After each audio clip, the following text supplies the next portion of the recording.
Welcome back to the third lesson. Bienvenue dans troisième leçon where you are going to greet someone informally. Comment capable saluer yon monde informellement? Salutation informelle. En anglais, on dit informal greeting. Informal greeting. Pas oublier saluer en anglais c'est to greet. To greet. Saluer. Si vous dit moun nan sa ka fait, vous dit what's up? Hey, what's up, guys? Welcome back to Binging with Babish. What's up, everybody? I'm Miranda, and today we're going to solve the great winter debate. Gloves or mittens? Ça ka fait? What's up? Ou ka di moun nan, not much. Mini? Not much. Not much. Pas grand de nouveau, non, man. Not much. Je te connais, tout barit même genre. Not much. So pas vle di ça tout. If you don't want to say it like this, you can say, how's it going? How's it going? Heard. So ask them, how's it going? How's it going?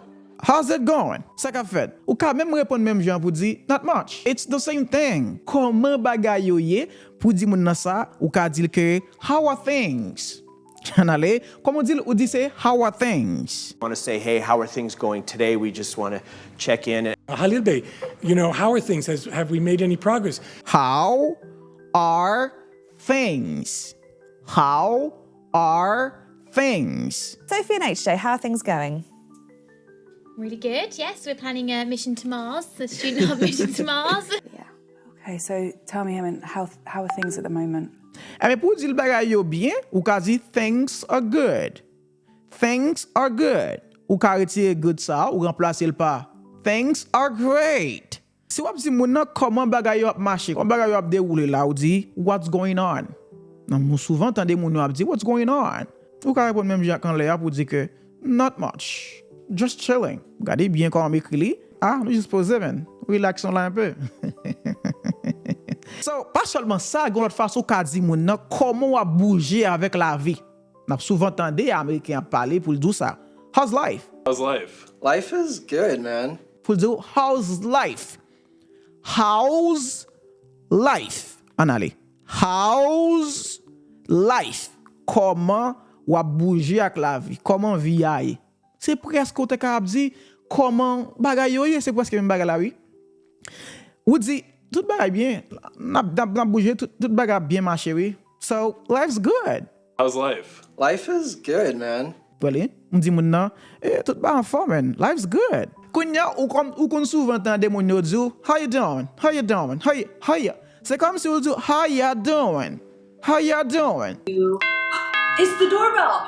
Jack, come on in. Hey, Dr. Joe. Hey, Good to see you. Good to see you. Everybody, this is my buddy Jack. I met him at YouTube's Next Up. Jack, tell us a little bit about your channel. C'est même ça que m'te gagné avant, quand m'te montré pour dire moun nan comment ou ye, meni, how you doing? And saying, hi, how you doing? How are you doing?